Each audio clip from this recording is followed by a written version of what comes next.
Hey, everybody. Welcome back to another episode of At the Bar. I'm your host, Brad Marshall. And throughout this series, we get a chance to sit down with a variety of athletes and other people talking about health, fitness, and mindset. Today, I'm joined by Sierra. So, Sierra, thanks so much for spending some time with us today. Yeah, absolutely. Glad to be here. And one of the things we like to do to kick it off is to tell us a little bit more about yourself. So take that in any direction that you'd like. Give us a sense of who is Sierra for those who maybe have never had a chance to meet you before. All right. Well, Sierra grew up in Maine. So I'm from Maine originally, and I stayed there throughout college. When I graduated college, I got a job down in North Carolina. So that's what brought me down here in the first place. Um, when I was a student, I was an athlete throughout most of my years. So I played a lot of different sports in high school and then continued on with soccer in college. So I played soccer throughout college in two different spaces. So I played at the University of Maine at Machias, and then I also played at the University of Texas Pan American for a little while. So I really enjoy sports and competing and just working hard. So when I graduated college and I moved to North Carolina, I was no longer on a sports team or anything. So I didn't really know how to work out by myself. I would try to go to the gym and I would just like be on the treadmill for a couple minutes and be like, well, I guess that's all that I'm going to do today. And I would leave. So I ended up talking with my sister. She's my only sister. She's really great, but she used to do CrossFit and she told me to give it a shot, try it out. And she thinks that I would like it. So I walked into CrossFit Southport in July of 2017 and met Kristen and Tim and Mikey and the whole crew down there and fell in love with CrossFit. It felt like I was just going to practice again, just showing up, doing the workout, being told what to do by a coach, and then I could leave at the end of the day and feel accomplished and proud of my work. So that's how I fell in love with CrossFit. And since then, I've been an athlete for 4 years, obviously now, but I started coaching almost 2 years ago now. I started coaching at CrossFit Brave when I first moved to Cary Apex area, and they were amazing. They pretty much molded who and how I coach now, which was really great. David and Delaney did a great job teaching me all the ins and outs of the gym. And then I got the opportunity to be the head coach over at CrossFit Sua Sponte in Durham, which is where I'm at now. And I absolutely love the gym. The owner, John Dill, is really nice and has been super supportive. And I'm really happy to be where I'm at. So I turned my hobby into my career, and that's basically who I am. That is awesome. And what's so unique about that is that the journey that you took is it seems almost similar to a lot of folks we get a chance to talk with, whether they grew up with an athletic background, competing in some way, shape, or form, and then whether it was to get back into shape or find a new outlet for some of that competitive fire, is CrossFit tends to be where they end up landing. And along the way, you said primarily you played soccer. I'd love to hear a little bit about what has your like fitness regiment or workouts or that type of training been like over time? I imagine what you do to get ready to be effective on the pitch for soccer maybe is a little different than what you did in the gym, is different than what you're doing now for CrossFit, whether that's general health or competing. So maybe walk us through a little bit about what some of your fitness history and background has been like. Yeah. In soccer, we did, in college, I had a coach who, at the very beginning, when he first recruited me, he told me that one of the biggest things for college soccer players is like, you should probably be able to run 2 miles in less than 14 minutes. And I was like, whoa, like that's crazy. I'll never be able to run that. Right. And so we did test it, and we used to do 2 a days. So we'd have like our conditioning in the morning, and then in the afternoon we would work on our like soccer skills and stuff like that. So we did a lot of hill sprints, all that fun stuff. I did a lot of box jumps. So I one of my favorite CrossFit movements now. But yeah, so it was similar in that we would do like strength and conditioning like in the mornings, and then we would work on our skills in the afternoon. But it's funny because that always stuck with me, the 2 miles in under 14 minutes. And throughout college, I could never accomplish that. Like I never got to it. It was always around 16 minutes, and I was like, man, like that you have to be really fit to be able to run 2 miles under 14 minutes. And it's funny because it's always been like something in the back of my mind. And like last year, I think I tried it, and I was like at 13:59, and I was so pumped because I feel like I made it. Like the soccer from college is kind of like translating into like CrossFit now. Like if I had been as fit as I am now back in college, like how maybe I could have been even better. But I don't know. It's just kind of funny. There's similarities, and then there's a lot of differences as well. But yeah, I love it. It's fun and challenging, and that's what soccer was. And then on a team, you run a hill sprint, and you always want to be the first one up the hill, right? And so that's kind of how I see CrossFit classes too. Like when I participate in classes, it's a lot of fun because you want to be the person that finishes the workout first, or has the most rounds and reps. Like that competitiveness is still there, and it still drives me, which is really cool. Yeah, and one thing that I always find interesting too is how people come to find fitness or working out for the first time. And a lot of times it's through a sport or whatever it is that you're interested in. There's a gym, you're trying to get better to do well at that particular sport, and you don't have a lot of say over who's teaching you, what they're teaching you, or what you're engaging in. You sort of just trust the process. Yep. So, talk to us a little bit about what that experience was like. So, when did you sort of start working out? It sounds like hill sprints, box jumps, explosive training, especially when it comes to college, was helpful. Did your training or introduction into fitness, movement, working out start even before that in high school or earlier? Yeah. In high school, during I don't know, we would have like summer sessions for soccer Mm, as well. mhm. And I think that was definitely similar to what I did in college, for the most part. Is that kind of what you mean? Like, did I do fitness outside of just like practicing? Yeah, just kind of curious what that was like. Yeah, was there like a formal, like, hey, we're going to the gym, we're working out, coach has a program for you to follow, or was it more just based on what you did on the soccer field? Yeah, no, you're right. Yes, we did. And our coach was very adamant that staying fit throughout like the summertime too was important. So during the summers when we did most of our like conditioning workout styles, and then during the season in high school is like more when we focused on actual soccer and basketball and our skills and stuff like that, and working as a team, things like that. But yeah, during the summers when we really focused on our fitness. Um, and we would have like track days where we'd all meet at the track, and then we had a gym at our high school too, so we would go and do some stuff down there. Thinking back, we that was the first time I was introduced to a handstand push-up.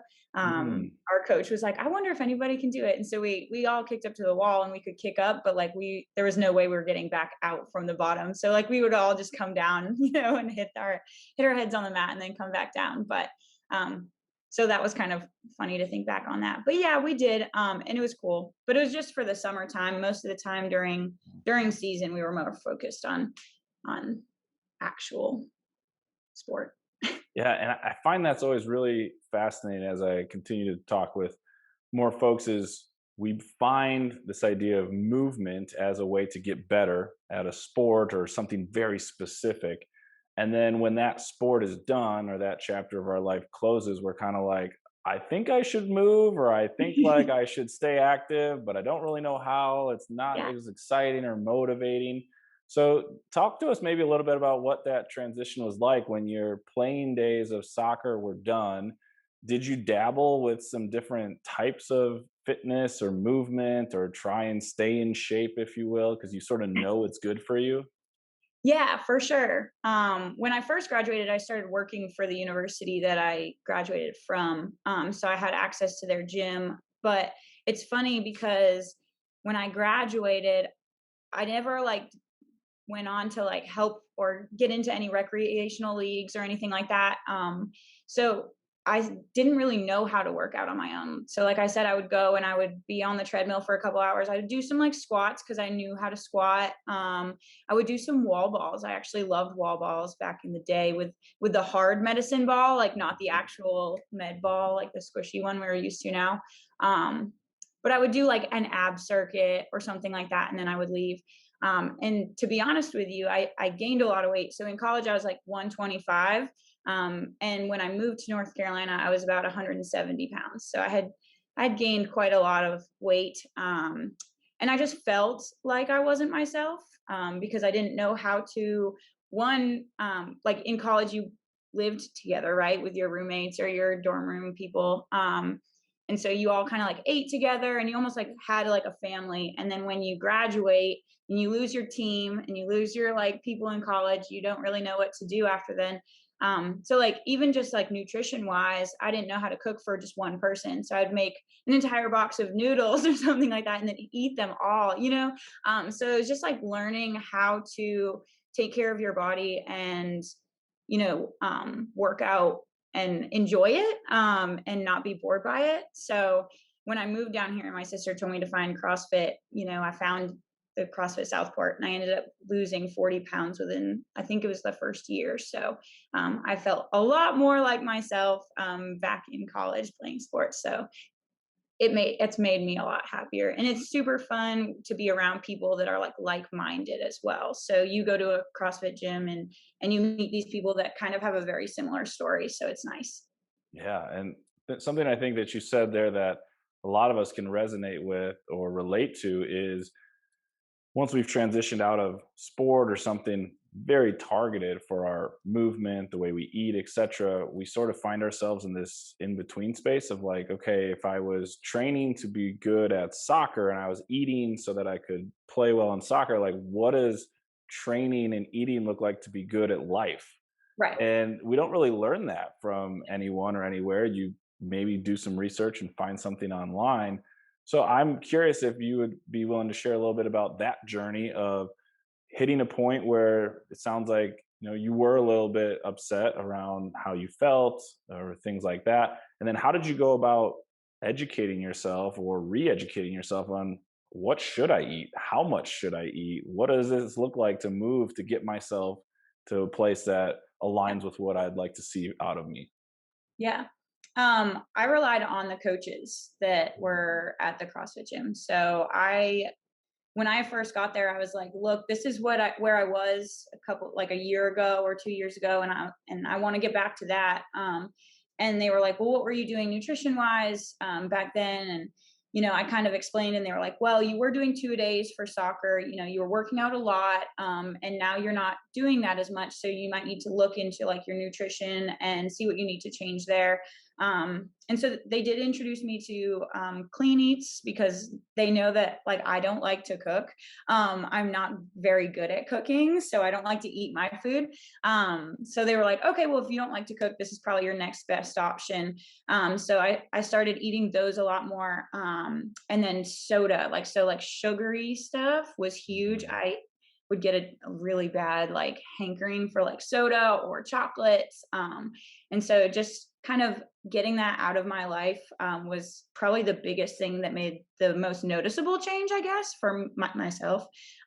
So going from drinking a soda or two a day to just drinking water instead was something that had a lot of effect on me. And it's funny, as I get more into it, people always ask me like, well, what did you do? And I tell them these things and I'm like, but it might not work for you. You know what I mean? Like it's everybody's journey is different. And nutrition is super touchy. So I would always recommend people to like find somebody who knows a lot about it and has studied it. And there might be a coach at your gym that knows that. And I think that's probably the main thing is just seeking out those people that have the knowledge and asking them for help and not being afraid to ask.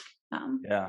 Try. where I And started. I imagine, since that time you walked into the gym until now, there's obviously been a lot of consistency around the habits that you've built and developed to maintain a lifestyle, if you will. And I think that's one of the unique pieces of CrossFit that sometimes is lost, is that nutrition is the bottom of the pyramid of when we start thinking about how we can be successful.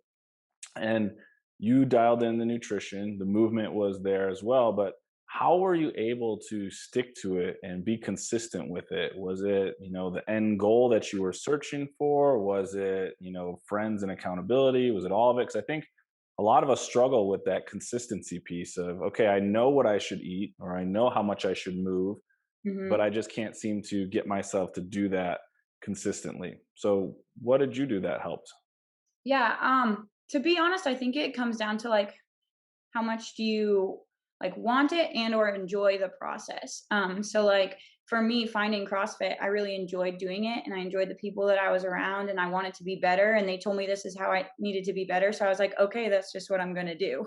And because I enjoyed it, right? So like you're not going to stay consistent at something if you hate it, like you're never, you know what I mean? Like it's going to be really really hard to stay consistent. So and I always talk about it like fitness, if running is really helpful for somebody and they enjoy to run, then I would tell them to run. Like I wouldn't tell them to come in and do heavy back squats, you know what I mean? I just think like doing what you love is what's going to make you consistent.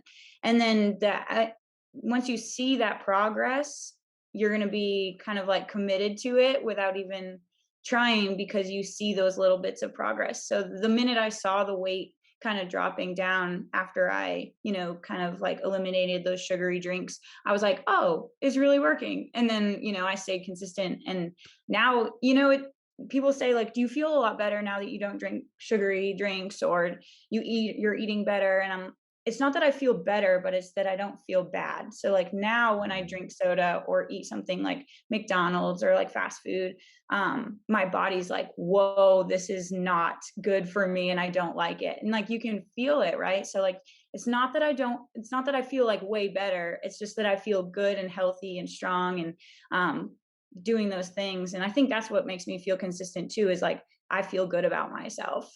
So I want to continue feeling good about myself. So I guess it's those like, is it intrinsic, like inside your emotions and feelings, that make me stay committed to it because it's how I feel about myself afterwards.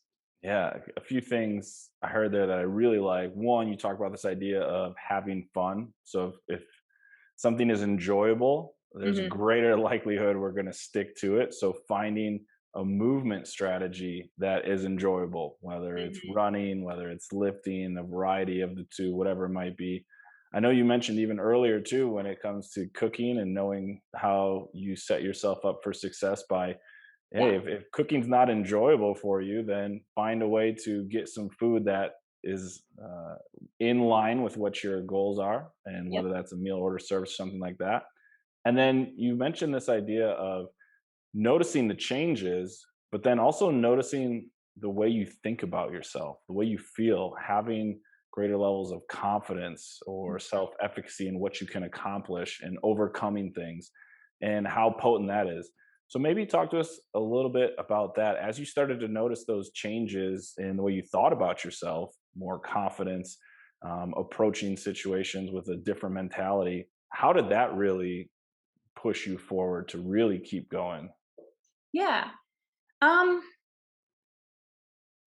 the first thing that comes to mind, and it's so silly, but like for females, like being able to take your shirt off at the gym and feeling like confident in that is something that is like always been in the back of my mind, right? And I think maybe some other females can like relate to that too. But you show up to a CrossFit box and you know myself, I was 170 pounds, wasn't feeling super confident, and I see these girls that are like shirtless and super jacked, and I was like, whoa, like I want to be like that, right? And then as you start seeing that progress and you're like, oh my gosh, look at that muscle that just popped out. Like I've never seen that before. You get really excited, right? And you're proud of yourself. And then being able to like get past that fear of like judgment where like I'm so confident and like I'm happy with how I am and like my progress that I'm going to take my shirt off because I'm hot and I want to work out without my shirt on. That was really cool for me. So that was like a big milestone, I guess, um, for my mindset, my mental game. But like just feeling like confident too in your numbers, right? So being able to hit things on cue, like in competitions. Like I love competing and feeling confident enough to be like, yeah, I can do that for 8 reps if you can do this, and working with your team, or just feeling confident in that, like you see the movement standards pop up and you're like, oh, I can do all of those things. Like I can sign up for this competition and be an RX athlete, or at the time I did a lot of scaled competitions when I first started, and going from like my first competition was a Festivus competition, and I did it as a beginner. Like that was the division that I was in was beginner. And so then being able to move up to scaled, that meant a lot to me because I was like, I see this progress in my skills in CrossFit too, right? And then I did my first RX competition with two of our coaches. It was two males and a female. So I was the female, and it was really cool to be like, I was an RX athlete for the day, so that meant a lot to me too. So just those like little things add up too, and they mean a lot at the end of the day. Yeah, I think so many times we can get really caught up in just like whatever the end goal is. Yeah, We put out this just not necessarily random, but we put out a number. I want to weigh this much amount of weight, or I want to be able to lift this much, or I want to be able to run 2 miles in 14 minutes. And we have these, sort of arbitrary numbers. And sometimes we forget along the way of how much we are learning and growing and the confidence we're gaining, that the process to get to those end state goals is really, really powerful. And yeah, it sounds like you were able to tap into that and notice that those small changes along the way of noticing a difference in body composition, noticing a difference in weight you could lift, noticing when you signed up for that first scaled or RX competition, that those were sort of some milestones that served as, okay, I want to keep getting this feeling and experiencing this of overcoming challenge, pushing myself and seeing where I can go, which I think is a really cool piece that all of us can learn from. Is it's good to have some of those goals that are out there, but don't lose sight of those little wins along the way, yeah, whether it's each day, each week, each month, because those are what are going to help sort of keep pushing you for your progress forward. So I think that's really cool insight. yeah. And so you've said you enjoy competing. I know now you have a chance to compete in a variety of RX competitions locally. Love to get a sense of when you start thinking about the goals or the intentions. We talked about this idea of, it's always nice to have things we're striving towards. What are some of the goals or intentions you have for yourself currently when it comes to your fitness or being an athlete? Yeah. It's funny because when I listened to some other of your podcasts and like hearing this question, I was like, man, like what would I say? I don't know. Because I have every year I write down my goals of like, oh, I want to hit like a 200 and something clean and jerk. You have those like movement goals, which, are always nice to have, but it's like, what's your end goal? Like, why do you have those goals? Right. Mm. And so I've always really been scared to like say it out loud, but it would be like a goal of mine, like a large goal would be to make it to the CrossFit Games. But I guess my current goal would be to make it to the semifinals, which I guess could be like equivalent to the regionals. But like I came in and I started in 2017, so 2018 was my first open, and I did it all scaled, and just like seeing that whole world, like I think that was like the highest year of open participation. Like it was really really neat. And then the following year it was like everything crumbled, and I was like, I don't really know what I'm involved in anymore, you know what I mean? Like I'm so confused by everything. But I still loved the sport, so obviously I continued on, and I knew there was going to be something to work towards. And so now I think the semifinals is like a really really good goal for me, and a really like achievable goal in the next couple years. So I guess that's the main goal right now, is to possibly make it to a semifinals event. Yeah, it's awesome. So making it through that top 10% to get into the quarterfinals, and then at least for North America, being within the top 140 would get you an opportunity to go to semifinals.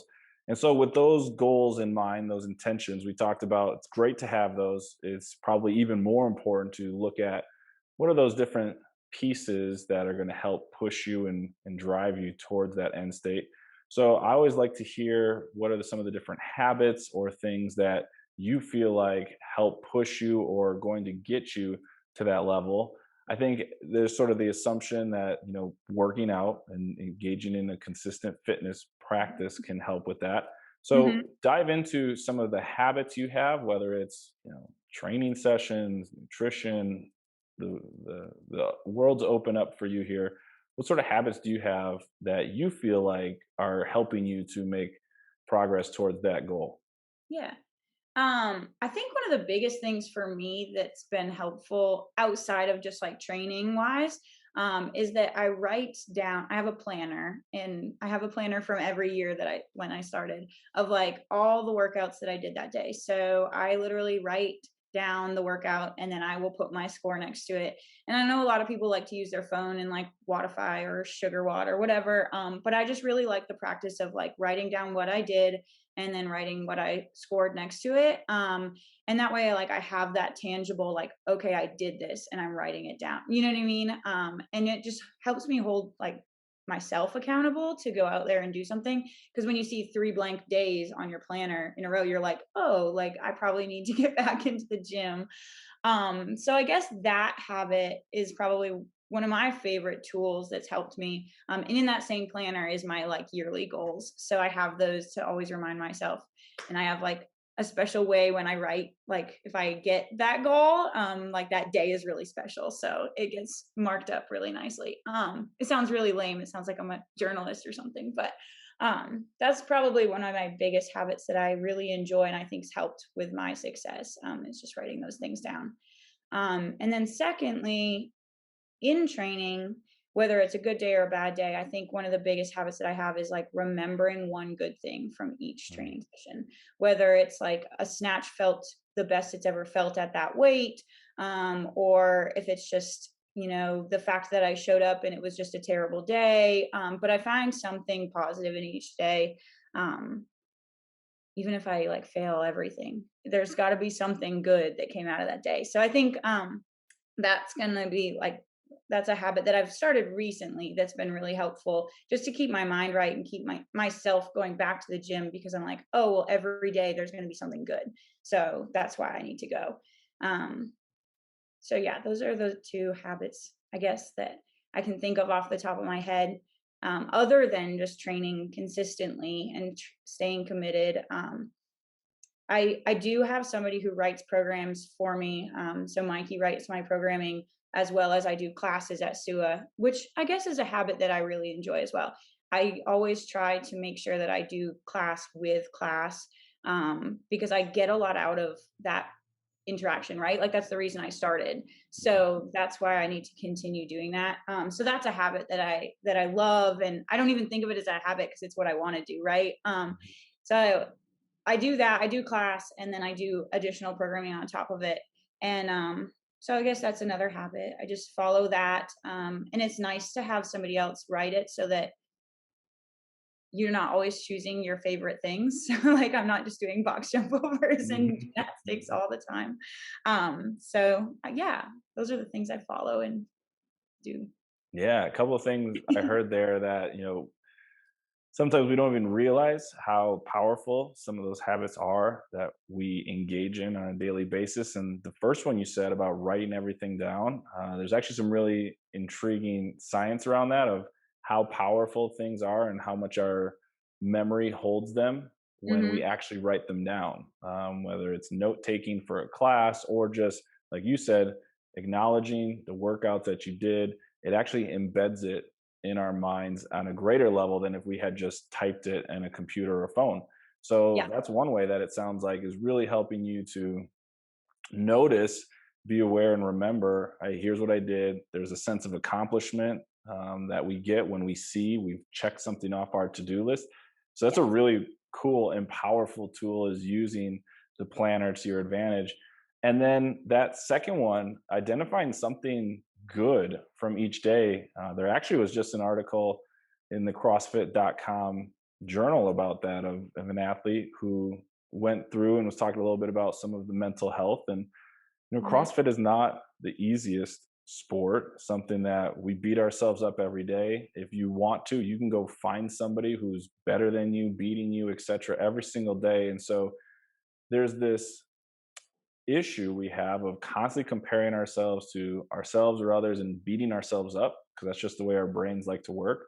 So Yep. taking the time to notice or remember one good thing trains our ability to be optimistic, which is a really, really powerful tool for our ability to thrive and perform well. It also helps us realize that, hey, we're making some progress towards where we're going. So, two really powerful mental skills that you're leveraging there to your advantage, and it sounds like they're helping out as well, which is really cool. Yeah, trying. I know everybody's always looking for what helps them, and everybody's unique and different, which I think is always really cool. So we've talked about you as an athlete, and you also said your hobby of working out has turned into your career. You get a chance to manage and coach at a local affiliate. And so you get a chance to impact people's lives on a day to day basis, which is always really, really cool and fun and rewarding. So I'm curious from your perspective, when you're working with athletes on a day to day basis, coaching them and guiding them along, how do you go about helping them to determine how to stay consistent, or how do they keep coming, whether it's to the gym or their nutrition or things like that? It's a theme that is emerging when we start thinking about how to work towards the goals we have. Mhm. People typically walk into a gym because they want some changes, they want something to be different, they want to feel healthy, they want to lose weight, whatever it might be. And as coaches, it's one of the responsibilities of how do we help them achieve those goals. So talk to us a little bit about your philosophy or your framework for coaching and working with people and how you help them on their path to better fitness and health. Yeah. I think you nailed it on the head with like figuring out why are they coming to the gym. I think that's their Mhm. first step.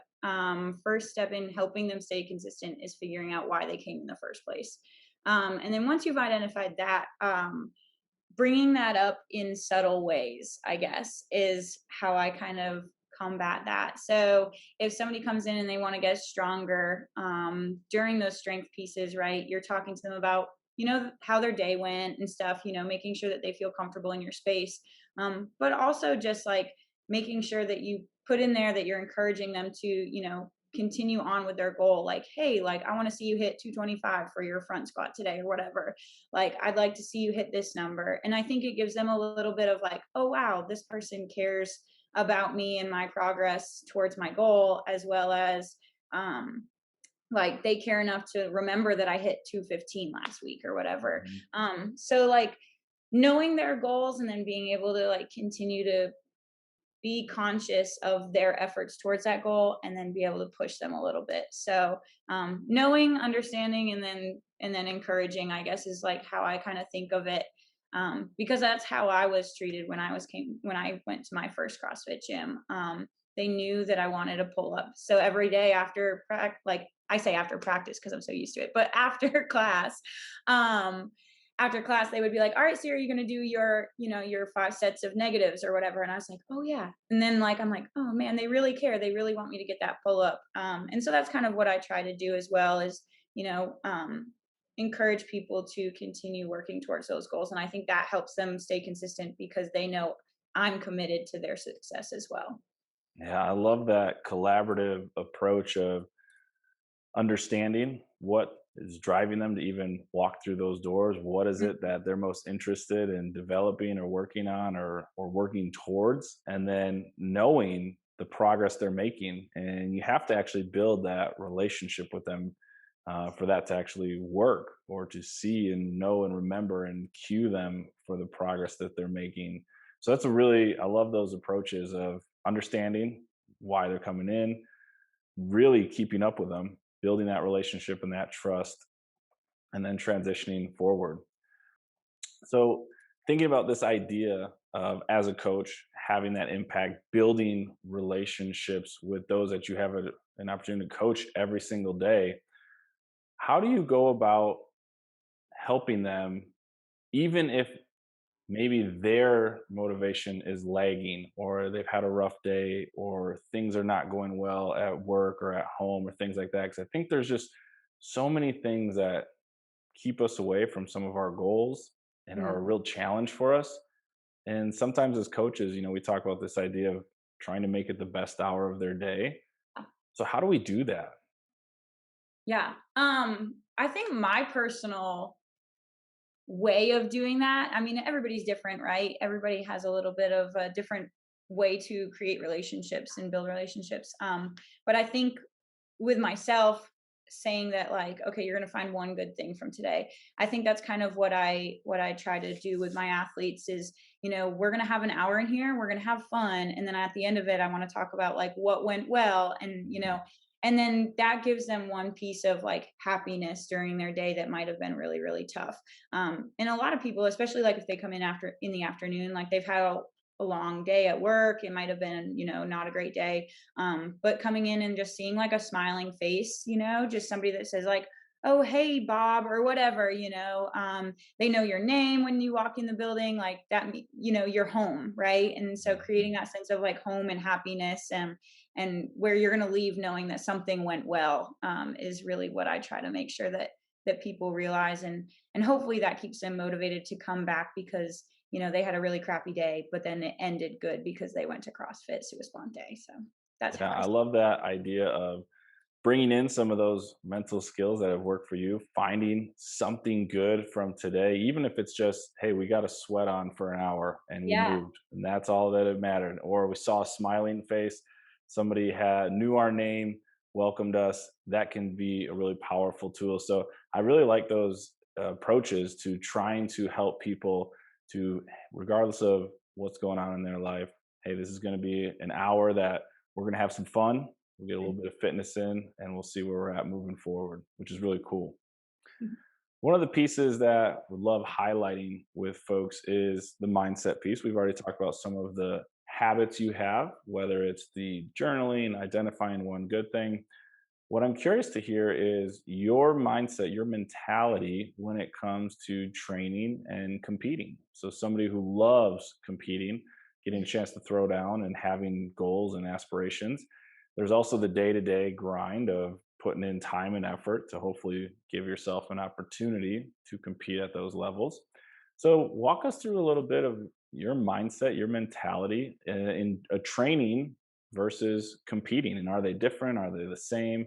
How do you feel like you're able to access your best self when it matters? Yeah.